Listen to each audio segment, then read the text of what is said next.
Biscuit আপনারা packet করেন কিভাবে? না হোমমেড, বাট এটা যে ডিক্লেয়ার করেন না কত গ্রাম, এটাও তো উল্লেখ করা নেই। এটা কত গ্রাম, এটা কত গ্রাম?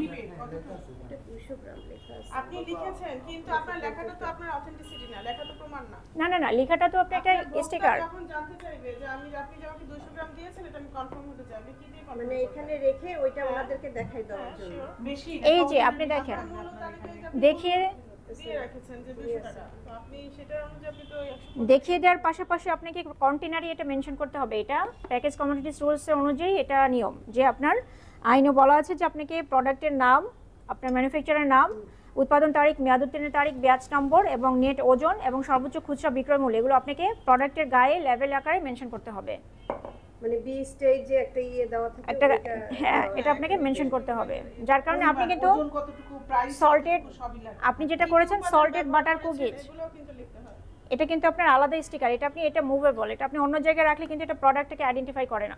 আচ্ছা, আপনি প্রোডাক্টের গায়ে আপনাকে স্টিকার আকারে এটা মেনশন করতে হবে। এটা তো ওটা বিএসটিআই করলেই ওটা বিএসটি করলে ওটা আপনি নির্দেশনা পেয়ে যাবেন। আপনাদের এটা ইম্পোর্টারদের থেকে নিয়েছেন যেটা, ওটা একটু দেখান।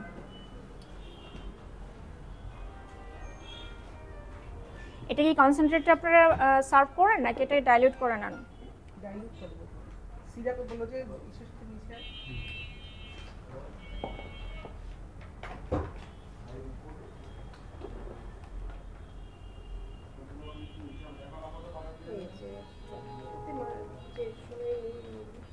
না, এটা ছাড়পত্র নয়, এটা আপনাদের চালানের কপি। ছাড়পত্র বিএসটিআই থেকে যে যারা আমদানি করেছে, যে ইম্পোর্টার, তারা আমাদের কাছ থেকে ছাড়পত্র নিচ্ছেন। জানেন, আমি আমাদের জানি। কি দিবে না, কিন্তু ইম্পোর্টারদের কাছে আছে। না, যার কাছ থেকে নিছেন তার কাছ থেকে আপনি যখন তার থেকে প্রোডাক্ট নেবেন, আপনাকে যে কোনো প্রোডাক্ট আপনি যখনই সেলস ডিস্ট্রিবিউশনে যাবেন, এটা আইদার আপনার প্রোডাক্ট হতে পারে বা আপনার ইম্পোর্টেড প্রোডাক্ট হতে পারে, but you have to liable to maintain the certificate. ঠিক আছে, আপনাকে ক্লিয়ারেন্স সার্টিফিকেট, রাইট, আপনাদের কপিটা মেইনটেইন করতে হবে।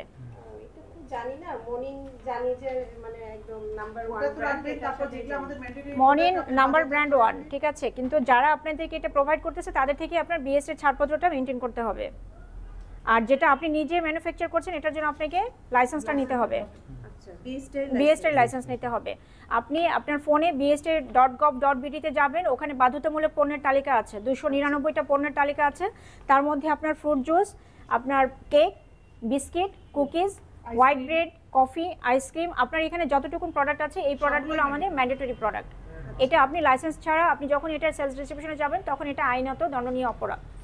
তো যেহেতু আজকে আমাদের সাথে আমরা একটা টিম আছি, আপনার এখানে ম্যাজিস্ট্রেট স্যার আছেন, এখন আমরা আপনাদের যে ছাড়পত্রটা চাইলাম এটাও আপনি দেখাতে পারছেন না, ইভেন আপনার লাইসেন্সটাও আপনার নেওয়া নেই, তাই না? এখানে আমরা ভাগে ভাগে কয়েকটা সমস্যা পেয়েছি। একটা হচ্ছে লাইসেন্সটা আমরা পজিটিভ ওয়েতে নিচ্ছি যে আপনি অনেকটা কাজ করেছেন, বাট কিন্তু আপনি এর বাইরেও কিছু আইটেম আছে সেটা আপনি দেখেছেন, এবং এই জিনিসটা আমরা একটু সেনসিটিভলি নিলাম।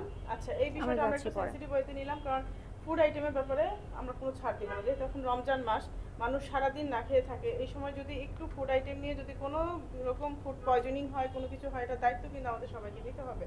আপনি বিক্রেতা, আপনাকেও নিতে হয়। আমরা সরকারের যারা আমরা কর্মচারী যারা এখানে এসে দায়িত্বে আছি, তখন কিন্তু জনগণ আমাদেরকে প্রশ্ন করে যে আমরা আপনাদের মনিটর করছি না।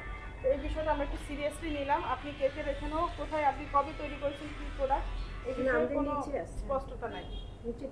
নিচে কি জনগণ দেখবে কখনো যে কেক উল্টে কি আপনি দেখতে দিবেন? আপনি নিচে কেন দেবেন? এই ধরনের কেকে আপনি বলেছেন এখানে আপনি নিজে ডিসপ্লেতে দেখেই নেই, কাস্টমাররা দেখে না, ইজিলি ডিসপ্লেতে আপনি রেখে দেবেন। কনভিন্স হতে পারলাম না। তো যাই হোক, যেহেতু আমরা উনি লাইসেন্সও রাখেন নাই, লাইসেন্স আনেন নাই, সেটা একটা অপরাধ। আপনি এখানে প্রসেসিং এও নেই, প্রসেসিং করেন নাই, সেটা আরেকটা অপরাধ। এটা না হয় আমরা একটু পজিটিভ ওয়েতে দেখলাম, এটা কনসিডার করা যাচ্ছে। আমরা 25-25 ইন্ডিভিজুয়ালি করলেও আপনার 25-25-50 চলে আসে। তো যেহেতু আমরা প্রথমবার এসেছি, উনিও আমাকে এবং আপনি পজিটিভ আছেন এই কারণে উনি আবেদন করতে যাচ্ছেন, ওনার অলরেডি প্রসেসে আছে। তো আমরা আপনাদের প্রতি পজিটিভ, এমনিতে এটা আবার বাদ কেন রাখবো? এটার পরিবেশ, আপনার দোকানের পরিবেশ ভালো, আমি জানি না। তো আমরা আপনাকে আসলে প্রেশার দিতে চাচ্ছি না। আপনারা একটা অপরাধী আমরা ধরে নিচ্ছি, যে আমরা দুইটা আলাদা করে ধরছি না, দুইটা মিলে একটা অপরাধ ধরে আমরা 25,000 টাকা অর্থদণ্ড ঘোষণা করব। আপনি